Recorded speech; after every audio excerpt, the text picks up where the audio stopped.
Hey guys, so I forgot to film an intro, but this is just my thoughts and review on the new Fenty Beauty foundation, and we're going to jump right into it, and I hope you guys enjoy. Okay, so now is the point when I am going to apply the foundation. We shall see how this works out. I have two shades like I had said, and I got 150 and I also got 260. I'm always self-tanning, so I'm 50 shades of color. Like, I'm never the same colors. I got one paler one and I got one more on the tan side. The thing about her line was a lot of them, even though they said cool, warm, neutral, they seemed to pull yellow. Especially when they dried on my skin, they were extremely matte and like the consistency and everything looked great, but they did seem to pull yellow, even the cool tones and the neutral ones, so just keep that in mind. And then I'm also going to be setting using her translucent powder. This has a really cool holographic packaging that you can't really see on camera. This little sponge, which I probably won't use just for sanitary reasons. If I do, it's going to be like one use and toss. You know, I was thinking, like, all this makeup I own in my collection and I don't own one translucent powder that's pressed.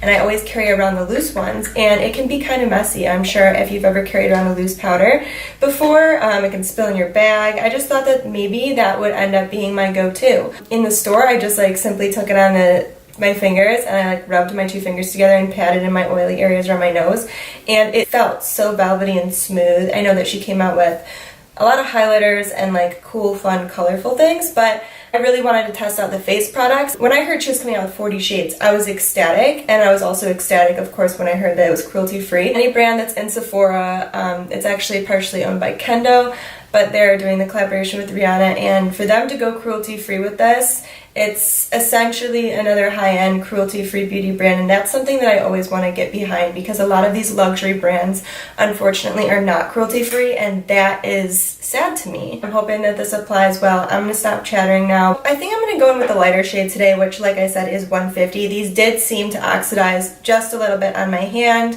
and I'm a little scared because I'm my fairest today, but I'm just going to pray for the best. If this doesn't match, what can I do? I'm just going to be using a Real Techniques beauty sponge. Any sort of beauty sponge will work. This is how I typically apply my foundation though. I'm not a huge brush person, on top of the fact that I'm using some skin acne medication right now, and it's got my skin super dry. So if I use a brush, I just feel like it's going to pull it into all of my dry patches. So I'm just going to apply it to the sponge. And this is the color it looks like right now. So it looks very fair. It looks like it will match. But like I said, on my hand in the store, it did seem to oxidize. I was sitting there trying to swatch, and so was everyone else. So it was a little hectic. I went there like the first day, not even knowing that they were going to have her line in stores. I just needed more lash glue. I thought that they were starting the launch online. This actually looks so pale compared to what I'm used to. I'm used to always making myself look tanner. But the coverage looks very nice. I've been super oily, but I've also had a lot of acne going on, so I'm like this weird combination point right now where I got dry patches, but I also have oily T-zone. So I have like the worst of everything going on. That was like one full pump, and it did cover this part of my face very well, flawless. You can see a little bit of my freckles in this area, but wow, it really mattified. And I think that this is like a really good time for me to do a foundation review, because I've never really had really problematic skin, but recently my hormones have been going a little crazy and I've been getting a lot of breakouts. So the redness, the breakouts, it's all a true testament to how much this foundation can cover. And it's doing a really pretty job. I do feel like this sponge is stealing a little bit of the product, but that is 100% okay with me, because if I were to use a brush, I know that my skin wouldn't look as nice, so it's just a sacrifice I'm willing to make. I am sure that this could definitely cover a lot more surface area with a lot less product if I weren't using a sponge. Like, I'm looking at the monitor. My skin looks so healthy.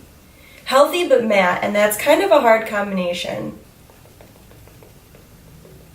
The reason that I'm going in sections and I am not pumping it onto the face and then just, you know, hitting it with the Beauty Blender as I go is because the way that this foundation dried on my hand in the store, I was a little too nervous to go in and just apply it to my face because I was worried about the dry time. This one looked like it set down without a powder all by itself in crazy timing. Applying it in sections, is it kind of time consuming? Yeah, but if it's how this foundation works and I end up loving the formula, 100% it's not gonna like be a make or break thing for me. It's gonna be the magical moment because the sides of my nose have been so red.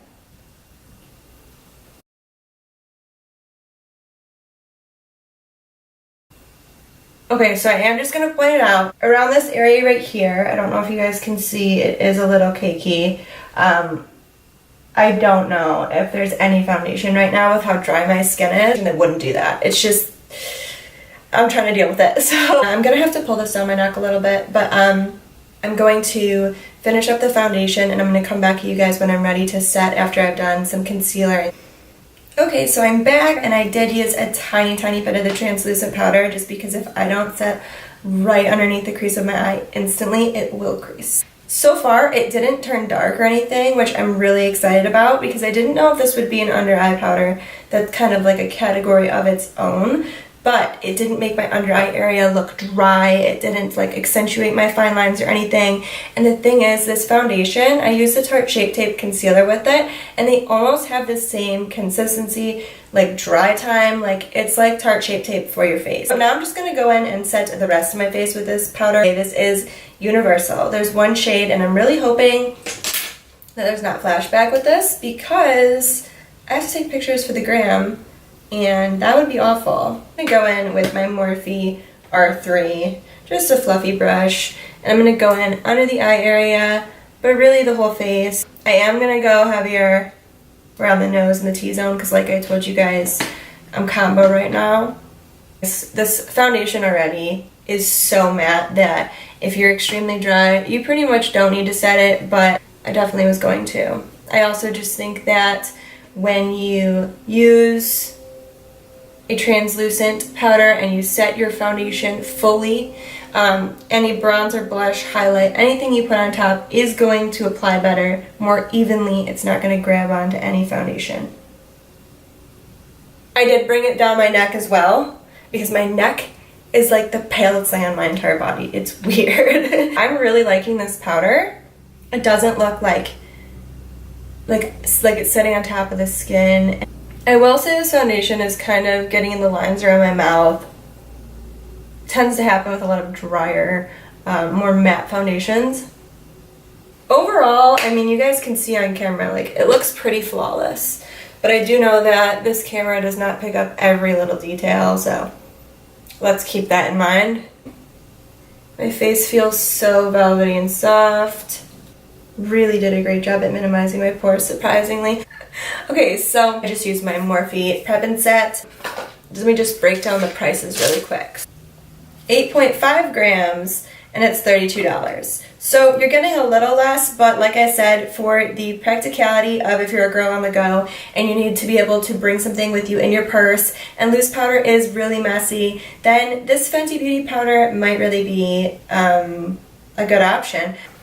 By the way, the foundations were $34 each, which I would say is right in the middle. That is actually like MAC pricing. It's not anything near like Dior, YSL, like a lot of those are higher in price range. So for how much you're getting, the total fluid ounces is 1.08. So that's right around average. I would say 1 fluid ounce is typical for a foundation.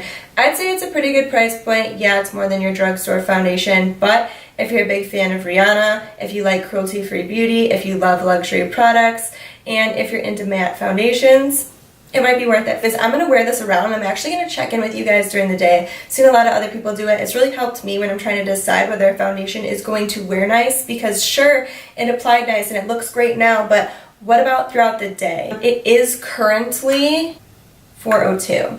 So I will bring you guys along with me on my day. I will do check-ins and we'll see how this foundation looks as the day goes on, and also after I do some touch-ups with the powder, if it continues to look good or if it starts to look cakey. And so it's 6 p.m. and it's wearing pretty well. It definitely seems like it's one of those foundations, like in the natural light, that looks better over time. So it looks even better now than it did when I first applied it because it starts to like set in, but it's not getting greasy. I would say it looks pretty good. Like around my nose and stuff, I don't feel the need to touch up yet. And I'll just keep you updated. Let's wait at least like 3 or 4 more hours and see, because that's when I would typically be getting really, really greasy. Hi guys, so the sun is just setting here and I just wanted to show you guys my makeup really quick before it gets dark. I'm actually using my phone to be able to show me if I'm in focus or not. Just want to give you guys a look at my skin.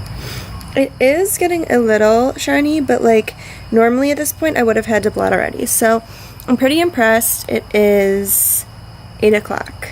I think I'm going to go ahead and blot one time just using the Fenty powder, the pressed powder, and I'll show you guys what that looks like in a second here. Well, the sun is setting by the second, but I did just powder, and if I had to say anything, it would just be wow at the powder, because you need the tiniest amount and it does such a good job of making your foundation completely de-slicked without making it look cakey.